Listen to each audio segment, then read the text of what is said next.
The first big round of beta dev notes have just dropped. This is like the first big tuning cycle that they've done. And I need to share this with you guys. I don't know how to feel myself. I woke up this morning and read this and shed a little tear. So, really quick, before we get into these notes, I kind of want to talk about my experiences on the beta really quick to kind of say where I think healers were coming in to these dev notes. I really think that the healers that scale off of damage to do their healing really need some love because it feels like they got kind of like double whammied by the stat squish. So whenever I play my Mistweaver monk, for example, it feels like Ancient Teachings just is not healing enough of what it should be in our rotation. On top of that, I was really unimpressed with Voidweaver Disc Priest. I did like the idea of the stance swapping, but in practice, it definitely felt lacking.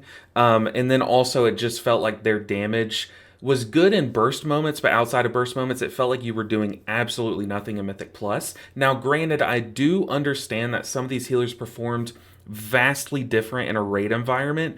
So I would expect to see some changes to some of the healers and how they perform in raid. Hopefully ones that don't double dip and accidentally like axe their healing in Mythic Plus.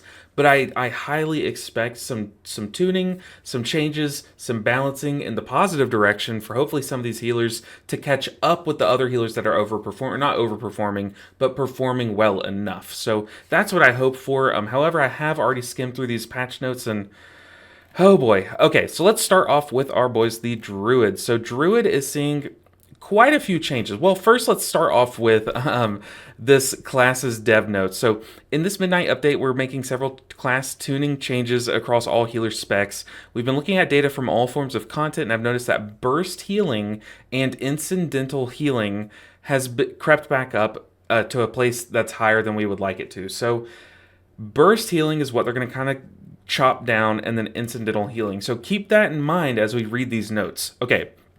Now it is Druid time. So they are receiving quite a few changes, and they're almost all nerfs, if not all nerfs. So they're receiving a blanket 5% reduction. This is going to be standard for some of the healers that were performing pretty well, especially the ones that performed well in like a raid environment. I think that, in my personal opinion, Reso Druid will survive this, in the whole beta sphere, which, by the way, we are very early in the beta. So, like, a nerf today is probably not going to mean anything tomorrow. So keep that in mind. But I definitely think Reso Druid could probably land on its feet after a big overall nerf. However, when you stack that with these other nerfs, so Everbloom's only going to splash 10%, as opposed to 15%. This is going to be much less healing in their burst window with the Soul of the Forest talent.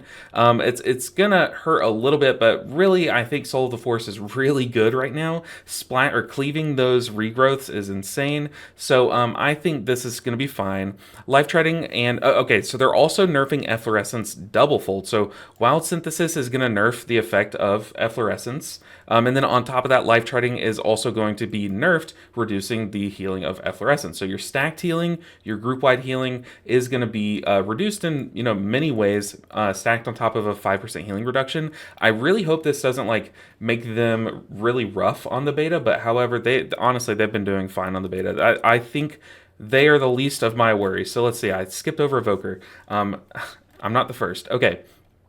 We have Pres Evoker. So the dev said, as part of a broader pass at reducing some cooldown-based healing,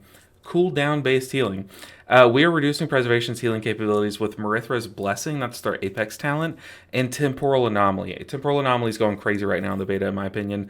Life Force Mender was also significantly overperforming, I agree, as a talent, and it has been redesigned as something that is easier to evaluate as a player.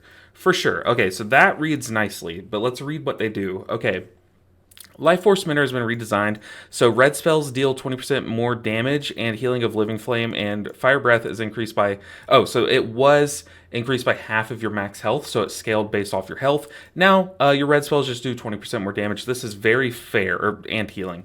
This is very fair, especially since they're removing some of the scaling of Living Flame off of your health, but you'll see down here they are buffing it, so it's receiving like another buff. It's a baseline buff, and then they're reducing a modifier, which is always, in my opinion, a good thing, because if you aren't taking this talent, it is just going to be stronger. If you are taking this talent, it's going to, roughly balance out, if not be a little weaker, but that's fine. They intended to nerf it. But on top of this, they are also nerfing Marithra's Blessing quite a bit. Quite a bit. So it's now only going to reverse 1% of damage taken per talent point instead of 2. So that's going to scale down that like golden hour prockiness of it. Marithra's Blessing heals primary targets and only 4 other targets. So it's kind of it's getting the reverse of how they buffed Dream Breath a while back, where they took it down from 6 targets, your target plus 5 others, down to 5 targets total. So it's receiving that's like a, what is that? Taking 1/6 of its healing away already is kind of crazy on top of a nerf. But then on top of that, Mirthra's Blessing is now considered a green spell, which this I think is good. And it's not going to trigger temporal compression. I think that is good. It's just kind of being reclassified. I think it was a bronze spell before, which now it just makes more sense. It does do healing. The icon's literally green. So that just makes sense. Fix an issue where Consume Flame healing was double dipping on healing modifiers. I didn't even know this existed, but yeah, fix it, sure. Temporal Anomaly Absorption now falls off more sharply when healing more than 6 targets. This is good because the Temporal Anomaly shield was pretty big in the raid testing from what I saw on the meters and stuff. So yeah, tune that down, get it to be a 5, keep it as strong as it is in 5-man though, I think. On top of that, like I said, they're buffing Living Flame, they're buffing their spot healing with Verdant Embrace. However, they're kind of like balance nerfing Dream Simulacrum. So this is where when you Verdant Embrace, you don't fly to them. You send like a little figure of yourself to them. That way you don't outposition yourself. They're nerfing how that buffs Verdant Embrace, but keep in mind they are buffing Verdant Embrace's healing. So it'll net out a little bit. I think this is an overall nerf to Verdant Embrace if you're taking Dream Simulacrum, but honestly, this Dream Simulacrum is performing just fine, in my opinion. It's also very nice not having to jump to an ally who's out of position. So overall, I don't know really how effectively this accomplishes their goal. See, what I was thinking was going to happen was that maybe they were going to tune down Dream Breath a little bit, keep Mirthra's Blessing where it was at, and then do some buffs that would help out Chrono Warden in Mythic Plus. I really think Chrono Warden is having kind of an identity crisis right now without Spirit Bloom being in the game, and I thought that they were going to really engage with Mirthra's Blessing to kind of fill that void, but they aren't. And now, Dream Breath's going to still go burr, I guess maybe part of what was making Dream Breath go burr was probably the snapping of the hots from Consume Flame. But yeah, Dream Breath is cranking. And yeah, they were just cranking with a lot of Evoker's kind of a hot mess right now, but it's like a hot mess, like a good hot mess. So I don't know, man. We just have to wait and see. These nerfs, it's kind of crazy. I just did not expect to wake up this morning and read nerfs, like a bunch of nerfs. And they continue. Let's get on to Mistweaver. Killing me. Okay. Which by the way, I have been like not enjoying playing Mistweaver because of how undertuned some things are. Waiting for today so that they would be tuned up. Just to kind of fill you in. Okay, so Master of Harmony, they've changed how Coalescence works. Look, Coalescence has never read how it actually behaves, so I don't even know how to take this. How I think this reads is that this kind of reads like how it does now a little bit, but what it kind of sticks out to me is that Vivify and Shaylun's Gift are no longer going to contribute to your vitality gain, but instead they're going to draw upon that vitality to deal up to 100% additional healing. What I think this means, and they're also increasing how much vitality is gained from other stuff. What I think this means is maybe this means that like outside of your vitality window or your aspect window, you might still be able to draw from that vitality to boost your Shayluns.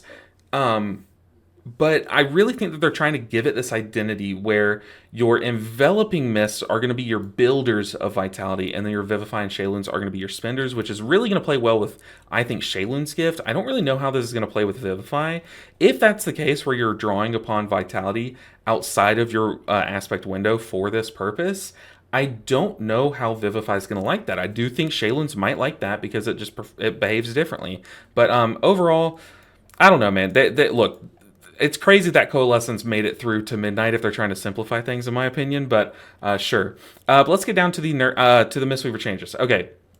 Invigorating Mist healing is increased by 100%. Yeah, thank you. It's about dang time. This is about 3 tiers too late. No, I'm kidding. Ever since they nerfed it like back in Emergicil, Invigorating Mist has just been constantly falling off. Then on Midnight Beta, it was a joke. It was not even healing because Vivify is barely healing, in my opinion. So yeah, Invigorating Mist absolutely needed this. Okay, on top of that, Invoke Yulon and the Jade Serpent now decreases the cast time of Enveloping Mist by only 30% instead of 60. Yeah, the Yulon ramps were pretty crazy. Like, you could spam out a bunch of Enveloping Mists, but I don't know. I just don't know. If they ever fix Chi-Ji, I wonder if there's going to be like a reason to go, if this makes me want to play Chi-Ji and just play Chi-Ji as if it were Yulon, since Chi-Ji makes your Enveloping Mist instant.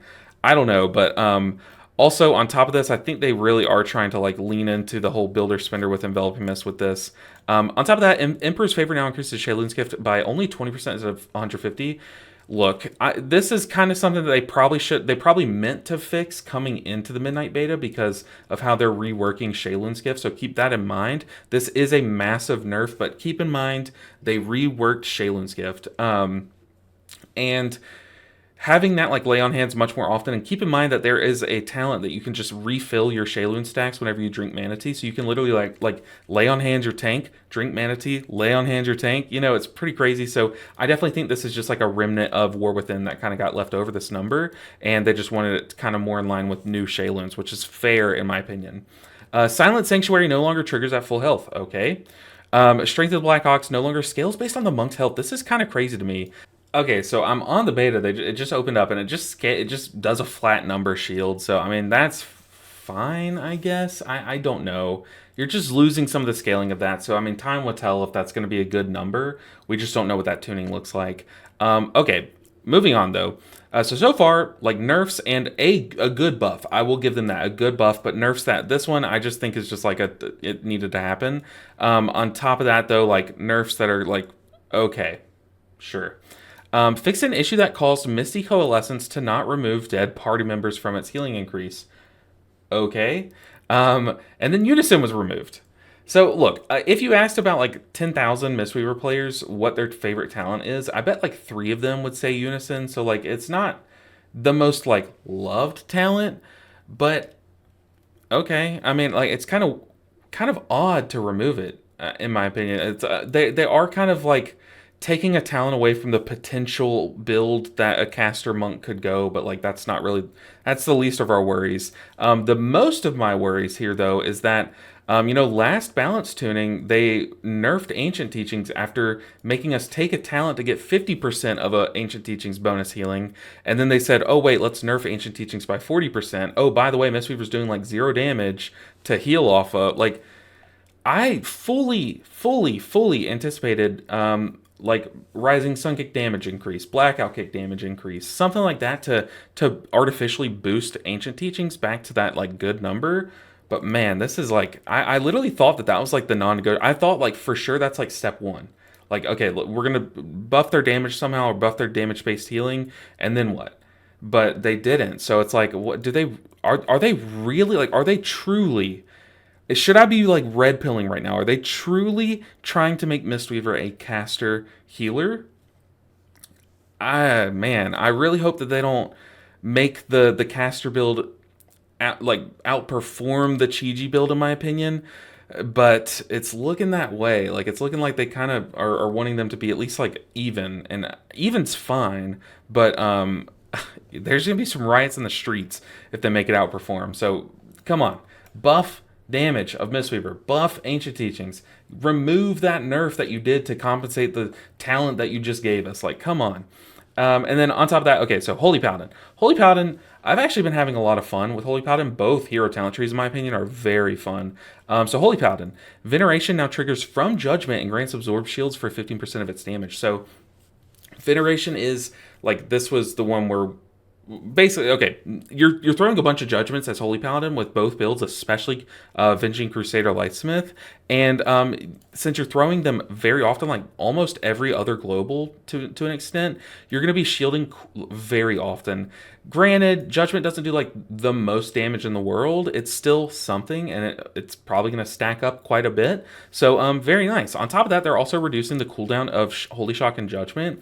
Look, playing Avenging Crusader, while you're in your Avenging Crusader window, you almost have way too many things to do because it gives you Crusader Strike back that shaves time off of your Holy Strike or Holy Shock. That Holy Shock shaves time off of your Judgment, so you kind of don't have time to do all of that and cast a Spender, in my opinion. But outside of your Avenging Crusader window, this is going to make this feel really good because now you're going to be able to like basically alternate these two spells, I think, for a little bit. And then like the whole Judgment, Holy Shock, Shield Bash, whatever the Shield Bash is, Shield of the Righteous, that little 3-button cycle is going to feel really good now that these have reduced cooldown. So honestly, pretty cool change there. Beacon of Light, yeah, Beacon of Light was performing very well. Beacon of Virtue was a big burst window, and it felt like it kind of what it felt like what cooldowns felt like in the War Within, for sure. And it's a 15-second cooldown, so like I'm pretty sure it's still 15 seconds. So yeah, Beacon of Virtue felt very good. Beacon of Light is just getting a nerf. Beacon of Light was performing very well on the beta. I can't admit that. They also fixed an issue which was kind of funny that you can cast the free Divine Toll, and it would proc things like Dawn Light, which was pretty funny. So they removed that, but that's okay. Let's move on. Priest. I've already spoken about how I thought Voidweaver is doing really well in Raid. I'm pretty sure. I think I saw some like crazy numbers in Raid, but Voidweaver felt like it was very hit or miss in Mythic Plus. If you had everything, it felt fine. It could survive the pack. But if you had, half of your cooldowns available or half of your stuff available, it really felt like it struggled. It really felt like it struggled. And it feels like it's having kind of an identity crisis. And I was very excited for Disc Priest. So what I'm going to do is I'm going to kind of summarize these changes because there's a lot. There is a lot.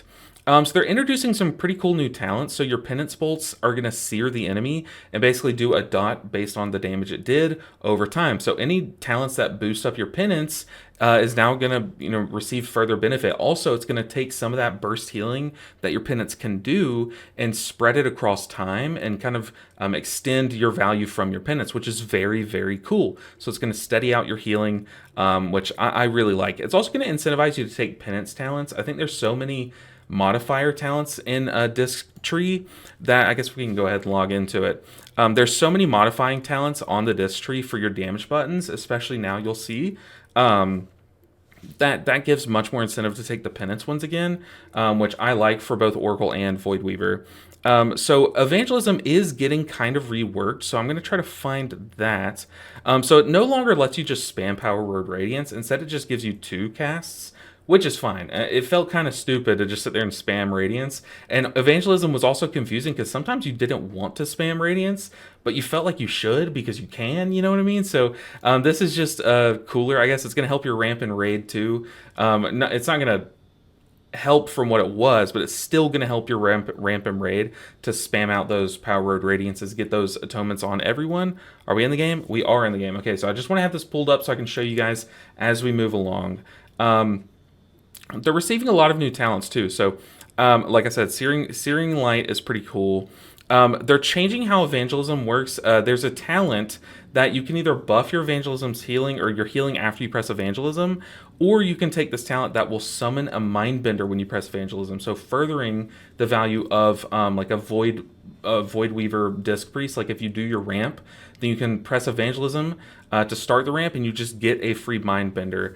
The downside here though is that new Evangelism is kind of weird. I kind of wish that they would extend this 12-second Mindbender by 2 seconds or something to give you time to press those 2 radiances, and then you can get benefit from your Mindbender. But that's a pretty cool talent. They've also baselined Plea, so you don't have to spend a talent point early on in the tree to get Plea. You just have it now, which is very good. They also nerfed Greater Smite twice. I don't know if this was intended or if they meant to put this 2 times in the notes, but it is at 15% now per talent point. So that's a little weird. They also they changed expiation. I think it's just a let's see. Yeah, so it only takes 1 second of your Shadow Word Pain dot, but it now will do more per second. It's just overall going to be less, but it'll keep you from taking that dot off more, I guess. But I see this as an overall nerf in my opinion. Let's see. This is such a long list of changes, but once we get to the talent tree, I'll kind of show you how it all kind of smooths out. We've also already gone over this. Inner Light and Shadow was removed. This was the stance swapping. Look, I liked the idea of a stance swapping healer. In fact, this was why I was most high on this healer coming into the beta. But yeah, in practice, it just didn't really... I don't know. It just didn't really have the fun aspect that I thought a stance swapping would. I feel like you can make a fun stance swapper, and it not just be like, hey, your healing spells cost less mana, or your atonement actually does a fine amount of healing.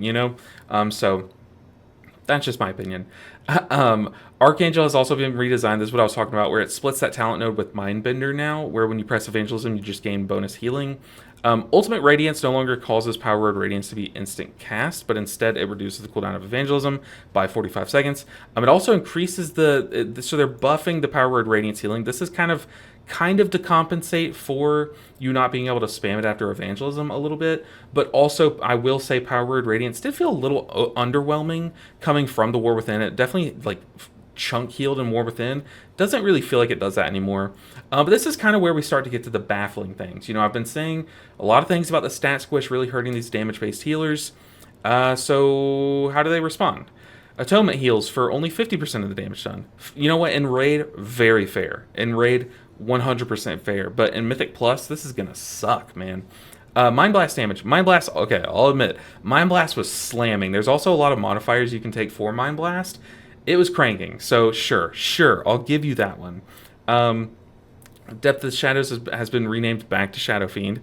Shadow Fiend's passive effect now appears in the spellbook, sure.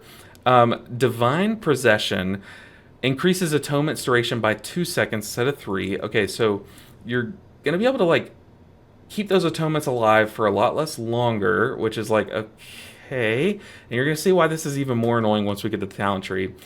So they also are changing Void Shield, which these changes I do like.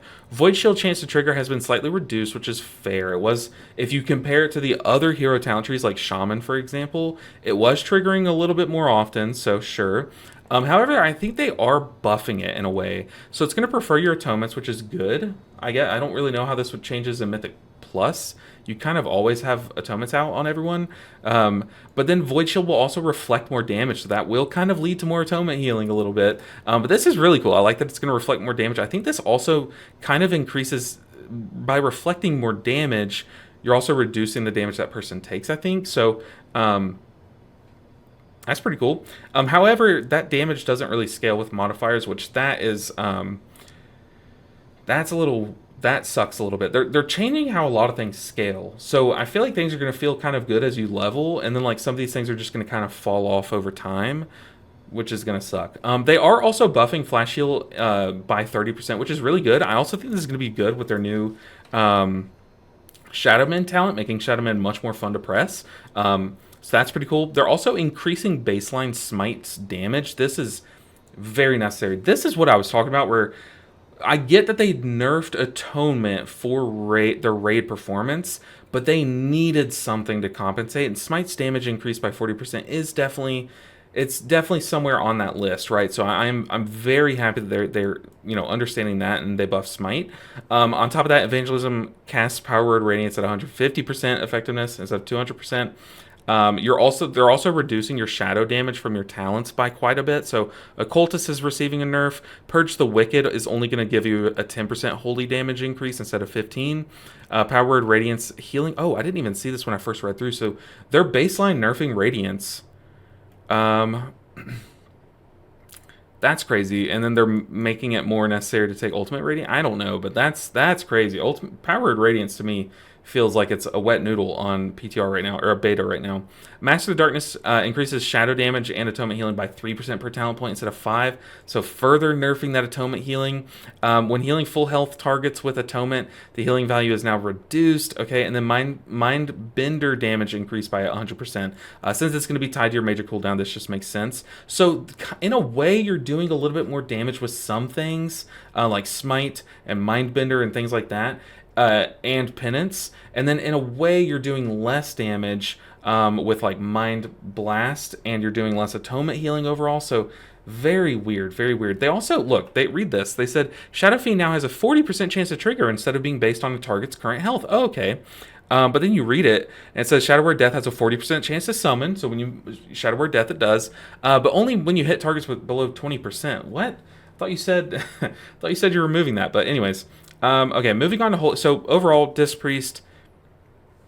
I mean, I feel like this is like step one in like a three-step equation, so I'm not really going to fully judge yet. These are a lot of changes to stack on top of each other, and we really just have to see how they land. But my first opinion is that some of these things are good, but I really am worried for Void Weaver in Mythic Plus specifically. And then when you look at the tree, I'm very worried with how they redesigned the tree. So they really kind of re-sculpted this bottom end a little bit. And the Shadow Fiend being only like this many points is good. But you'll notice here, you can buff your Shadow Word Death and Mind Blast here. So those are like your shadow buttons, so sure. You can buff your Smite and Penances here. You can buff your Penances here. And you can buff your Smites all the way over here. So the damage modifying, the way that you're modifying different damaging spells is so spread out in the final tier that it's really hard to buff your Penance fully, your Smites fully, and your Mind Blast fully. It's really hard. In fact, I don't even think you could. Like, what would you? You'd have to drop like a lot of stuff, a lot of stuff. Yeah, you can't buff all. So you have to really pick and choose. So I think I personally I don't like this. You can't buff all of your damage spells at once, and that's kind of what Void Weaver wants to be doing. And on top of that, they're nerfing Atonement Healing. So, not really a fan per se of the resculpturing of or resculpting of the bottom end of their tree. Personally, but anyways, let's move on to Holy Priest. Enough sadness. Let's get to some more sadness. Cosmic Wave now only increases the Cosmic Ripple healing by 15%. This is fair. They're getting a lot more Cosmic Ripples, and there's a couple different ways to scale them up. I love Cosmic Ripple as a mechanic, but now that it's kind of like more, I think it plays with like either their Apex talent or their hero or their tier set. But yeah, you're seeing a lot more Cosmic Ripple, so reducing the healing modifier for it is fair, I guess. Flash heal healing has also been increased. Look, they have a 3-button rotation. Why not buff one of those buttons? Very fair. They also do not take a 5-man heal in either a 5-man environment or a raid environment. So yeah, buff Prayer of Healing for sure. Big sad. They are nerfing Prayer of Mending though. Prayer of Mending is performing pretty well, especially new Oracle. Oracle's seeing quite a bit of changes. They get 2 charges of it baseline now, which is pretty cool. Or an extra charge, basically. I don't know. But yeah, it's sure. Sure, and since they have Piety like baseline constantly now, with the way that Prayer Mending works, it's pretty, it'll kind of tap into that missing health with the first initial hit, then just like bounces. So I don't know. I definitely think that they did need to buff these buttons, and they might have needed to nerf Prayer Mending, but 25% is heavy-handed, especially when you stack that on top of a 5% blanket nerf. I don't know. I think it's definitely going to hurt their AoE healing, like in Raid from the Cosmic Ripple stuff and all healing and the Prayer of Mending. But in Mythic Plus, I mean, Flash Heal definitely did need a buff. Prayer of Mending getting a nerf is going to hurt their build. But I don't know. Maybe now you could play Archon. Oh, Archon? Any Archon fans out there? I feel like I'm the only one. Shaman. Okay, Shaman. Totemic feels good when you can stack and get everyone in your Surging Totem. It feels like it's keeping people alive pretty nicely. You can do pretty steady healing. The cooldown situation is a little weird. It feels like you can't really go Ascendance in Totemic. You're kind of forced into Healing Tide. Healing Stream has been a standout. I think it's very good right now. Riptide. The healing is very, very solid for Riptide. I just think that you're getting way too many Riptides, to be honest. And I think, if I remember correctly, they do kind of mess with that a little bit. Also, Chain Heal feels pretty pitiful, in my opinion. So I don't remember if they're buffing it, but Chain Heal definitely needs a buff. Okay, so Farseer, let's get into it. All Ancestor Healing reduced by 40%. Barf. Oh my god, that is a big nerf. Yikes. Yeah, that's a big nerf. Also, Mystic Knowledge now increases the recharge rate of Riptide by only 10% instead of 30. So yeah, when you're taking Farseer, you're going to see a lot less Riptides, which, hey, look, to be fair, it's, this sucks, but to be fair, there was an abundance of Riptides, especially in Mythic Plus. You were just like slamming that sucker on cooldown. Okay, Totemic Surging Totems healing increases healing rain's effectiveness by 20%. So they're nerfing Surging Totem for sure. Split stream now causes healing stream to only heal an additional ally at 30% instead of 100. I don't like that, but I guess since now you basically have healing stream totem healing someone for like a bonus amount, this is kind of bringing this out of War Within into Midnight, I guess. So that kind of makes sense, but God, that sucks, man. That sucks for totemic for sure. Um, Whirling water also causes healing wave to heal an ally inside your healing range at 50% effectiveness. So they're kind of in a way nerfing what your surging totem does for totemic by nerfing what whirling water is doing. So they're also changing how Earth Ellie works. You can basically choose for Earth Ellie to be a taunt or to just be a max health increase for yourself, which is pretty cool, I guess. But when would you not want it to taunt, right? I guess if you want it just clearly as a defensive, sure. Then let's move down to the resto changes. There are a few. So Coalescing Water has been redesigned. This used to be like your Chain Heal had reduced mana cost and then buffed your next Riptide. Healing Wave and Chain Heal increase the initial healing of your next Riptide by 30. I think that's the same, but I feel like they added Healing Wave here, which is really cool because this is going to play really well with Ascendance because you're alternating like a Healing Wave, Riptide, Chain Heal, Riptide. Like this is going to feel really good if that's what they're doing here. But also I noticed that they removed the mana decrease. But they're just making that baseline, which is fantastic. So I like that a lot. Chain Heal healing also increased by 15%, which I said this was desperately needed in my opinion. Healing Wave also receiving a healing increase. Look, if you're going to take out Healing Surge, you need your spot heal to crank if it's going to be a slower cast. So that makes sense. They are also nerfing Whispering Waves by only making it replicate 10% of the healing instead of 15. But keep in mind you're going to have less Riptide, so that's also going to be a big nerf there. But also keep in mind your Healing Wave is being buffed. So it's kind of all going to balance out. I think it's still going to net out to a net nerf, especially when you stack it on top of another 5% blanket nerf. So we are done with this list. I need to hear what you guys think. I feel like I'm alone in a bubble, and I'm like sitting here like wrapping tinfoil around my head, saying like Mistweaver needs a buff, Mistweaver needs a buff, like buff ancient teachings, and I don't know what other people think. I feel like I'm going crazy over it too. I want to play Mistweaver, but I can't stand playing Mistweaver on the beta right now, if I'm being honest. What do you guys think of these changes? Did more need to come? What do you guys think of these Disc Priest tree changes? I feel like, oh gosh, my face is blocking all of them now that I'm looking. Okay, we're just gonna go with it. What do you guys think of it? I'm literally blocking. That's so embarrassing. But guys, thank you so much for watching this video. Let me know what you think of these changes down in the comments below. Are you scratching your head? I know I am. I might lose some hair tonight. But guys, make sure you hit subscribe on the way out so you don't miss any beta healing content, any midnight healing content in the future. Guys, my name's Ninja7. Like and subscribe, comment, do all the sellout stuff. I'll see you guys in the next video. Until then, take care, guys.